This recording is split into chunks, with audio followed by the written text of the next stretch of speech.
वैज्ञानिक कहते हैं कि चांद पर जीवन नहीं है। सीनियर पुलिस इंस्पेक्टर माता दीन डिपार्टमेंट में एमडी साहब कहते हैं वैज्ञानिक झूठ बोलते हैं, हमारे जैसे मनुष्य की वहां पर भी आबादी है। विज्ञान ने हमेशा इंस्पेक्टर माता दीन से मात खाई है। फिंगरप्रिंट विशेषज्ञ कहता रहता है छुरे पर पाए गए निशान मुलजिम की उंगलियों के नहीं हैं, पर माता दीन उसे सजा दिला ही देते हैं। माता दीन कहते हैं ये वैज्ञानिक केस का पूरा इन्वेस्टिगेशन नहीं करते। उन्होंने चांद का उजला हिस्सा देखा और कह दिया वहां जीवन नहीं है। मैं चांद का अंधेरा हिस्सा देख कर आया हूं, वहां मनुष्य जाति है। यह बात सही है क्योंकि अंधेरे पक्ष के माता दीन माहिर माने जाते हैं। पूछा जाएगा इंस्पेक्टर माता दीन चांद पर क्यों गए, टूरिस्ट की हैसियत से या किसी फरार अपराधी को पकड़ने? नहीं, वे भारत की तरफ से सांस्कृतिक आदान प्रदान के अंतर्गत गए थे। चांद सरकार ने भारत सरकार को लिखा था यो हमारी सभ्यता बहुत आगे है, पर हमारी पुलिस में पर्याप्त सक्षमता नहीं है। वह अपराधी का पता लगाने और उसे सजा दिलाने में अक्सर सफल नहीं होती। सुना है आपके यहाँ रामराज है, मेहरबानी करके किसी ऐसे पुलिस अफसर को भेजिए जो हमारी पुलिस को शिक्षित कर दे। गृह मंत्री ने सचिव से कहा किसी आईजी को भेज दो। सचिव ने कहा नहीं सर, आईजी नहीं भेज सकता, प्रोटोकॉल का सवाल है। चांद हमारा एक क्षुद्र उपग्रह है, आईजी के रैंक के आदमी को नहीं भेजेंगे, किसी सीनियर इंस्पेक्टर को भेज देता हूं। तय किया गया कि हजारों मामलों की इन्वेस्टिगेटिंग ऑफिसर सीनियर इंस्पेक्टर माता दीन को भेज दिया जाए। चांद की सरकार को लिख दिया गया कि आप माता दीन को लेने के लिए पृथ्वीयान भेज दीजिए। पुलिस मंत्री ने माता दीन को बुलाकर कहा तुम भारतीय पुलिस की उज्जवल परंपरा के दूत की हैसियत से जा रहे हो। ऐसा काम करना कि सारे अंतरिक्ष में डिपार्टमेंट की ऐसी जय जयकार हो कि पीएम यानी कि प्रधानमंत्री को भी सुनाई पड़ जाए। माता दीन की यात्रा का आखिर वो दिन आ ही गया। एक यान अंतरिक्ष अड्डे पर उतर गया। माता दीन सबसे विदा लेकर यान की तरफ बढ़ ही रहे थे। वे धीरे धीरे कह रहे थे प्रवी सी नगर की जय सब काजा, हृदय राखी कौशलपुर राजा। यान के पास पहुंचकर माता दीन ने मुंशी अब्दुल गफूर को पुकारा, मुंशी मुंशी। गफूर ने एड़ी मिलाकर सैल्यूट फटकारा और बोला जी पेक्सा। पेक्सा यहाँ पर सीनियर जो पुलिस ऑफिसर हैं उनको शॉर्ट में पेक्सा बोला जाता है। तो उन्होंने बोला जी पेक्सा। एफआईआर रख दी, जी पेक्सा। रोजनामचे का नमूना, जी पेक्सा। वे यान में बैठने लगे। हवलदार बलभद्र को बुलाकर कहा हमारे घर में जचकी के बखत अपना खटला यानी कि पत्नी को मदद के लिए भेज देना। बलभद्र ने कहा जी पेक्सा। गफूर ने कहा आप बेफिक्र रहे पेक्सा, मैं अपने मकान, पत्नी को यहाँ मकान बोलते हैं, बोला। गफूर ने कहा आप बेफिक्र रहे पेक्सा, मैं अपनी मकान को भी भेज दूंगा खिदमत के लिए। माता दीन ने यान के चालक से पूछा ड्राइविंग लाइसेंस है? जी है साहब। और गाड़ी में बत्ती ठीक है? जी ठीक है। माता दीन ने कहा सब ठीक ठाक होना चाहिए वरना हरामजादे का बीच अंतरिक्ष में चालान कर दूंगा। चंद्रमा से आए चालक ने कहा हमारे यहाँ आदमी से इस तरह नहीं बोलते। माता दीन ने कहा जानता हूँ बे, तुम्हारी पुलिस कमज़ोर है, अभी मैं उसे ठीक करता हूँ। माता दीन यान में कदम रख ही रहे थे तभी हवलदार राम सजीवन भागता हुआ आया और बोला पेक्सा, एसपी साहब के घर से कह रहे हैं कि चांद से एड़ी चमकाने का पत्थर लेते आना। माता दीन खुश हो गए, बोले कह देना भाई साहब से जरूर लेते आऊँगा। वे यान में बैठे और यान उड़ चला। पृथ्वी के वायुमंडल से यान बाहर निकला ही था कि माता दीन ने चालक से कहा अबे हॉर्न क्यों नहीं बजा रहा? चालक ने जवाब दिया आसपास लाखों मील कुछ भी नहीं है। माता दीन ने डांटा रूल इज रूल, हॉर्न बजाता हुआ चल। चालक अंतरिक्ष में हॉर्न बजाता हुआ चलने लगा, यान को चांद पर उतार के ले आया। अंतरिक्ष अड्डे पर पुलिस अधिकारी माता दीन के स्वागत के लिए खड़े थे। माता दीन रौब से उतरे और उन सब अफसरों के कंधे पर नजर डाली। वहां किसी के भी स्टार नहीं लगे थे, फीते भी किसी के नहीं थे। लिहाजा माता दीन ने एड़ी मिलाना और हाथ उठाना जरूरी नहीं समझा। फिर उन्होंने सोचा कि मैं यहाँ इंस्पेक्टर की हैसियत से नहीं, सलाहकार की हैसियत से आया हूँ। माता दीन को वही लोग लाइन में ले गए और एक अच्छे बंगले में उन्हें टिका दिया। एक दिन आराम करने के बाद माता दीन ने काम शुरू कर दिया। पहले उन्होंने पुलिस लाइन का मुलाजा किया। शाम को उन्होंने आईजी से कहा, आपके यहाँ पुलिस लाइन में हनुमान जी का मंदिर नहीं है। हमारे रामराज में पुलिस लाइन में हनुमान जी हैं। आईजी ने कहा, हनुमान? कौन हनुमान? हम नहीं जानते हैं हनुमान को। माता दीन ने कहा, हनुमान का दर्शन हर कर्तव्यपरायण पुलिस वाले के लिए बहुत ज़रूरी है। हनुमान सुग्रीव के यहाँ स्पेशल ब्रांच में थे। उन्होंने सीता माता का पता लगाया था। एब्डक्शन का मामला था, दफ़ा 362। हनुमान जी ने रावण को सजा वहीं दे दी थी, उसकी प्रॉपर्टी में आग लगा दी थी। पुलिस को यह अधिकार होना चाहिए कि अपराधी को पकड़ा और वहीं सजा दे दी, अदालत में जाने का झंझट ही नहीं। मगर यह सिस्टम अभी हमारे रामराज में भी नहीं चालू हुआ है। हनुमान जी के काम से भगवान राम बहुत प्रसन्न थे। वे उन्हें अयोध्या में ले आए और टॉन ड्यूटी में तैनात कर दिया। वही हनुमान हमारे आराध्य देव हैं। मैं उनकी फोटो लेता आया हूँ। उस पर से मूर्तियां बनवाइए और हर पुलिस लाइन में स्थापित करवाइए। थोड़े ही दिनों में चांद की हर पुलिस लाइन में हनुमान जी स्थापित हो गए। माता दीन उन कारणों का अध्ययन कर रहे थे जिनसे पुलिस लापरवाह और अलाल हो गई है। वह अपराधों पर ध्यान नहीं देती, कोई कारण नहीं मिल रहा था। एकाएक उनकी बुद्धि में एक चमक आ गई। उन्होंने मुंशी से कहा, जरा तनख्वाह का रजिस्टर लाओ तो। तनख्वाह का रजिस्टर देखा तो सब समझ गए, कारण पकड़ में आ गया।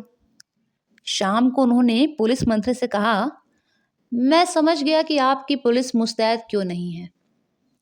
आप इतनी बड़ी तनख्वाहें देते हैं, इसीलिए सिपाही को 500, हवलदार को 700 और थानेदार को 1000 रुपया। ये क्या मजाक है?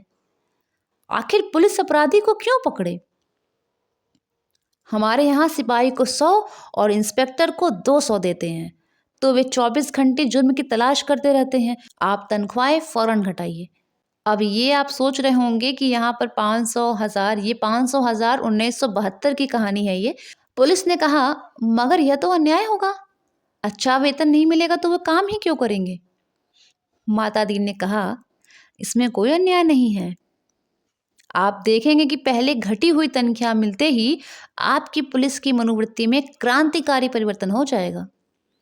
पुलिस मंत्री ने तनख्वाहें घटा दी और 2-3 महीनों में सचमुच में बहुत फर्क आ गया। पुलिस एकदम मुस्तैद हो गई, सोते से एकदम जाग गई, चारों तरफ नजरें रखने लगी। अपराधियों की दुनिया में घबराहट छा गई। पुलिस मंत्री ने तमाम थानों के रिकॉर्ड बुलाकर देखे। पहले से कई गुने अधिक केस रजिस्टर हुए थे। उन्होंने माता दीन से कहा, मैं आपकी सूझबूझ की तारीफ करता हूँ। आपने क्रांति कर दी, पर यह हुआ किस तरह? माता दीन ने समझाया, बात मामूली सी है। कम तनख्वाह दोगे तो मुलाजिम की गुजर नहीं होगी। 100 रुपए में सिपाही बच्चों को नहीं पाल सकता। 200 में इंस्पेक्टर ठाट बाट से नहीं रह सकता।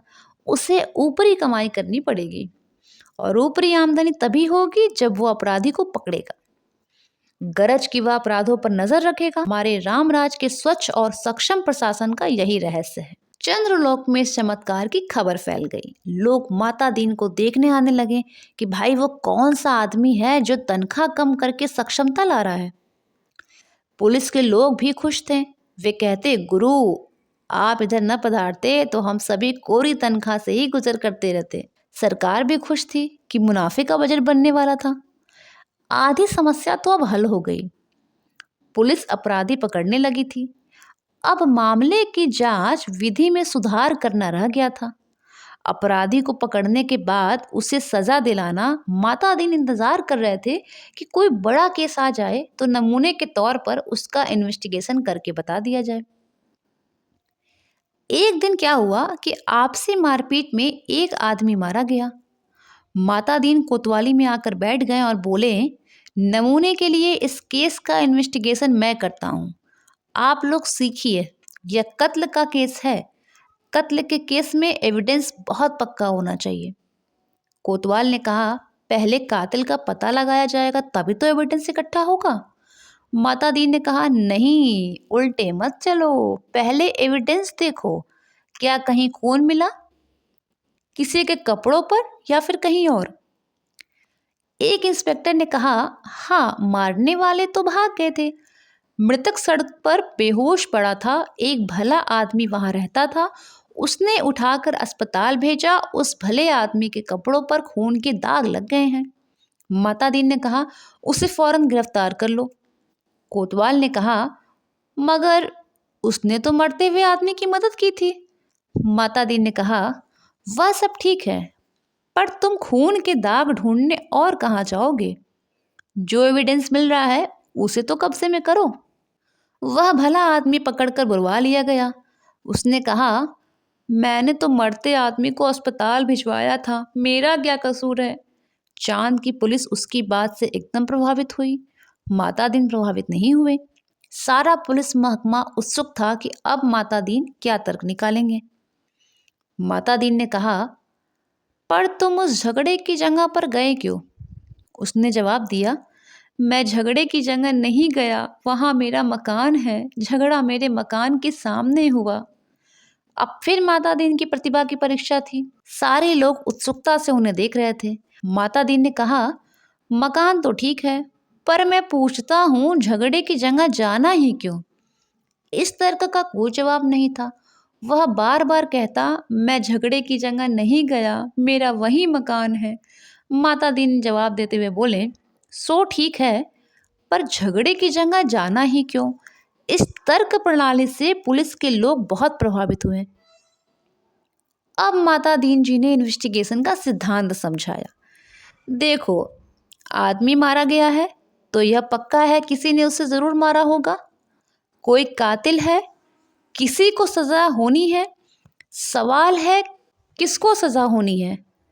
पुलिस के लिए यह सवाल इतना महत्व नहीं रखता जितना यह सवाल कि जुर्म किस पर साबित हो सकता है या किस पर साबित होना चाहिए। कत्ल हुआ है तो किसी मनुष्य को सजा होगी ही। मारने वाले को होती है या बेकसूर को, यह अपने सोचने की बात नहीं है। मनुष्य मनुष्य सब बराबर है, सब में उसी परमात्मा का अंश है। हम भेदभाव नहीं करते, यह पुलिस का मानवतावाद है। अब दूसरा सवाल है कि किस पर जुर्म साबित होना चाहिए। इसका निर्णय इन बातों से होगा। पहला, क्या वह आदमी पुलिस के रास्ते में आता है? दूसरा, क्या उसे सजा दिलाने से ऊपर के लोग खुश होंगे? माता दीन को बताया गया कि वह आदमी भला है, पर पुलिस अन्याय करे तो विरोध करता है। जहां तक ऊपर के लोगों का सवाल है, वह वर्तमान सरकार की विरोधी राजनीति वाला है। माता दीन ने टेबल ठोक कर कहा, फर्स्ट क्लास केस, पक्का एविडेंस और ऊपर का सपोर्ट। एक इंस्पेक्टर ने कहा, पर हमारे गले यह बात नहीं उतरती कि एक निरपराध भले आदमी को सजा क्यों दिलाई जाए। तो माता दीन ने कहा, देखो, मैं समझा चुका हूं कि सब में उसी ईश्वर का अंश है। सजा इसे हो या कातिल को, फांसी पर तो ईश्वर ही चढ़ेगा ना। फिर तुम्हें कपड़ों पर खून मिल रहा है, इसे छोड़कर तुम कहाँ खून ढूंढते फिरोगे? तुम तो भरो एफआईआर। माता दीन जी ने एफआईआर भरवा दी। बखत जरूरत के लिए जगह खाली छुड़वा दिया। दूसरे दिन पुलिस कोतवाल ने कहा, गुरुदेव, हमारे तो बड़ी आफत है। तमाम भले आदमी आते हैं और कहते हैं, उस बेचारे बेकसूर को क्यों फंसा रहे हो? ऐसा तो चंद्रलोक में कभी नहीं हुआ। बताइए हम क्या जवाब दें, हम बहुत शर्मिंदा हैं। माता दीन ने कोतवाल से कहा, घबराओ मत, शुरू शुरू में इस काम में आदमी को शर्म आती है, आगे तुम्हें बेकसूर को छोड़ने में शर्म नहीं आएगी। हर चीज का जवाब है, अब आपके पास जो आए उससे कह दो हम जानते हैं कि वो निर्दोष है, पर हम क्या करें, यह सब ऊपर से हो रहा है। कोतवाल ने कहा, तब वे एसपी के पास जाएंगे। माता दीन बोले, एसपी से भी कह दो कि ऊपर से हो रहा है। तब वे आईजी के पास जाएंगे। आईजी से भी कह दो कि ऊपर से हो रहा है। तब वे पुलिस मंत्री के पास जाएंगे। पुलिस मंत्री भी कहेंगे, भैया मैं क्या करूं, सब ऊपर से हो रहा है। तब वे प्रधानमंत्री के पास जाएंगे और प्रधानमंत्री भी कहें कि मैं जानता हूं वह निर्दोष है, पर ये ऊपर से हो रहा है। कोतवाल ने कहा, तब वे? माता दीन ने कहा, तब क्या, तब वे किसके पास जाएंगे, भगवान के पास ना, मगर भगवान से पूछकर कौन लौट सका है। कोतवाल चुप रह गया। वह इस महान प्रतिभा से चमत्कृत था। माता दीन ने कहा, एक मुहावरा ऊपर से हो रहा है, हमारे देश में 25 सालों से सरकारों को बचा रहा है, तुम इसे सीख लो। केस की तैयारी होने लगी। माता दीन ने कहा, अब 4-6 चश्मदीद गवाह ले आओ। कोतवाल बोला, चश्मदीद गवाह कैसे मिलेंगे, जब किसी ने मारते देखा ही नहीं तो चश्मदीद गवाह कैसे मिलेंगे। माता दीन ने सिर ठोक लिया, किन बेवकूफ़ों के बीच फंसा दिया गवर्नमेंट ने, इन्हें तो ABCD भी नहीं आती। झल्ला कर कहा, चश्मदीद गवाह किसे कहते हैं जानते हो? चश्मदीद गवाह वह नहीं है जो देखे, बल्कि वह है जो कहे कि मैंने देखा है। कोतवाल ने कहा, ऐसा कोई क्यों कहेगा? माता दीन ने कहा, कहेगा। समझ में नहीं आता कैसे डिपार्टमेंट चलाते हो। अरे चश्मदीद गवाहों की लिस्ट पुलिस के पास पहले से रहती है, जहाँ ज़रूरत हुई उन्हें चश्मदीद बना दिया। हमारे यहाँ ऐसे आदमी हैं जो साल में 300-400 वारदातों के चश्मदीद गवाह बने हैं। अदालतें भी मान लेती हैं कि इस आदमी में कोई दैवी शक्ति है, जिससे जान लेता है कि अमुक जगह वारदात होने वाली है और वहाँ पहले से ही पहुँच जाता है। मैं तुम्हें चश्मदीद गवाह बना कर देता हूँ। 8-10 उठाईगिरी को लेकर आओ, जो चोरी, मारपीट, गुंडागर्दी करते हों, जुआ खेलते हों, शराब पीते हों। दूसरे दिन शहर के 8-10 नवरत्न कोतवाली में हाजिर हो गए। उन्हें देखकर माता दीन गदगद हो गए। बहुत दिन हो गए थे ऐसे लोगों को देखे, बड़ा सूना सूना लग रहा था। माता दीन का प्रेम उमड़ पड़ा। उनसे कहा, तुम लोगों ने उस आदमी को लाठी से मारते देखा था? वे बोले, नहीं साहब, नहीं देखा था, हम वहाँ थे ही नहीं। माता दीन जानते थे, ये पहला मौका है। उन्होंने कहा, वहाँ नहीं थे, यह मैंने माना, पर लाठी मारते देखा तो था। उन लोगों को लगा कि यह आदमी पागल है, तभी ऐसी उटपटांग बातें कह रहा है। वे हंसने लगे। माता दी ने कहा, हंसो मत, जवाब दो। वे बोले, जब थे ही नहीं तो जवाब कैसे देंगे कि देखा था। माता दी ने गुर्रा कर कहा, कहाँ कैसे देखा सो बताता हूँ। तुम लोग जो काम करते हो सब इधर दर्ज है। हर एक को कम से कम 10 साल जेल में डाला जाना चाहिए था। तुम ये काम आगे भी करना चाहते हो या जेल जाना चाहते हो? वे घबरा कर बोले, साहब हम जेल नहीं जाना चाहते हैं। माता दी ने कहा, ठीक है, तो तुमने उस आदमी को लाठी मारते देखा था? वे बोले, हाँ साहब, देखा था। वह आदमी घर से निकला और जो लाठी मारना शुरू किया तो वह बेचारा बेहोश होकर सड़क पर गिर पड़ा। माता दी ने कहा, ठीक है, आगे भी ऐसी वारदातें देखोगे? वे बोले, साहब आप जो कहेंगे सब देखेंगे। कोतवाल इस चमत्कार से थोड़ी देर को बेहोश हो गया। होश आया तो माता दीन के चरणों पर गिर पड़ा। माता दी ने कहा, हटो, काम करने दो। कोतवाल पांवों से लिपट गया, कहने लगा, मैं जीवन भर इन श्री चरणों में पड़ा रहना चाहता हूँ। माता दीन ने आगे की सारी कार्यप्रणाली तय कर दी। FIR बदलना, बीच में पन्ने डालना, रोज नामचा बदलना, गवाहों को तोड़ना, सब सिखा दिया। उस आदमी को 20 साल की सजा हो गई। चांद की पुलिस शिक्षित हो चुकी थी। धड़ाधड़ केस बनने लगे और सजा होने लगी। चांद की सरकार बहुत खुश थी। पुलिस की ऐसी मुस्तैदी भारत सरकार के सहयोग का नतीजा था।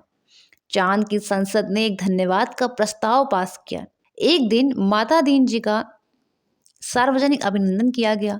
वे फूलों से लदे खुली जीप पर बैठे, आसपास जय जयकार करते हजारों लोग। वे हाथ जोड़कर अपने गृह मंत्री के स्टाइल में जवाब दे रहे थे। जिंदगी में पहली बार ऐसा कर रहे थे, इसलिए थोड़ा अटपटा भी लग रहा था। 26 साल पहले पुलिस में भर्ती होते वक्त किसने सोचा था कि एक दिन दूसरे लोक में जाकर ऐसा अभिनंदन भी होगा। वे पछताने भी लगे। अच्छा होता कि इस मौके के लिए कुर्ता टोपी और धोती लेकर आता। भारत के पुलिस मंत्री टेलीविजन पर बैठे यह दृश्य देख रहे थे और सोच रहे थे, मेरी सद्भावना यात्रा के लिए वातावरण बन गया। कुछ महीने निकल गए। एक दिन चांद की संसद का विशेष अधिवेशन बुलाया गया। बहुत तूफान खड़ा हुआ। गुप्त अधिवेशन था, इसीलिए रिपोर्ट प्रकाशित नहीं हुई, पर संसद की दीवारों से टकराकर कुछ शब्द बाहर आ गए। सदस्य गुस्से से चिल्ला रहे थे, कोई बीमार बाप का इलाज नहीं कराता, डूबते बच्चों को कोई नहीं बचाता, जलते मकान की आग कोई नहीं बुझाता, आदमी जानवर से बदतर हो गया, सरकार फौरन इस्तीफा दे। दूसरे दिन चांद के प्रधानमंत्री ने माता दीन को बुलाया। माता दीन ने देखा वे एकदम बूढ़े हो गए थे। लगा कई रातें सोए नहीं हैं। रुआसा होकर प्रधानमंत्री ने कहा, माता दीन, हम आपकी और भारत सरकार के बहुत आभारी हैं। अब आप कल अपने देश वापस लौट जाइए। माता दीन ने कहा, मैं तो टर्म खत्म करके ही जाऊंगा। प्रधानमंत्री ने कहा, आप बाकी टर्म का वेतन ले जाइए, डबल ले जाइए, तिबल ले जाइए। माता दीन ने कहा, हमारा सिद्धांत है, हमें पैसा नहीं काम प्यारा है। आखिर चांद के प्रधानमंत्री ने भारत के प्रधानमंत्री को एक गुप्त पत्र लिखा। चौथे दिन माता दीन को वापस लौटने के लिए अपने आईजी का ऑर्डर मिल गया। उन्होंने एसपी साहब के घर के लिए एड़ी चमकाने का पत्थर यान में रखा और चांद से विदा हो गए। उन्हें जाते देख पुलिस वाले रो पड़े। बहुत अरसे तक यह रहस्य बना रहा कि आखिर चांद में ऐसा क्या हो गया कि माता दीन को इस तरह एकदम लौटना पड़ा। चांद के प्रधानमंत्री ने भारत के प्रधानमंत्री को क्या लिखा था वो सुनिए अब। एक दिन वह पत्र खुल ही गया। उसमें लिखा था, इंस्पेक्टर, माता दीन की सेवाएं हमें प्रदान करने के लिए अनेक धन्यवाद, पर अब आप उन्हें फौरन बुला लें। हम भारत को मित्र देश समझते थे, पर आपने हमारे साथ शत्रुवत व्यवहार किया है। हम भोले लोगों से आपने विश्वासघात किया है। आपके माता दीन ने हमारी पुलिस को जैसा कर दिया है, उसके नतीजे ये हुए हैं कि कोई आदमी किसी मरते हुए आदमी के पास नहीं जाता, इस डर से कि वह कत्ल के मामले में फंसा दिया जाएगा। बेटा बीमार बाप की सेवा नहीं करता, वह डरता है बाप मर गया तो उस पर भी कहीं हत्या का आरोप न लग जाए। घर जलते रहते हैं और कोई बुझाने नहीं आता। डरता है कि कहीं उस पर आग लगाने का जुर्म गायब न कर दिया जाए। बच्चे नदी में डूबते रहते हैं और उन्हें कोई नहीं बचाता, इस डर से कि उस पर बच्चों को डुबाने का आरोप न लग जाए। सारे मानवीय संबंध समाप्त हो रहे हैं। माता दीन जी ने हमारी आधी संस्कृति नष्ट कर दी है।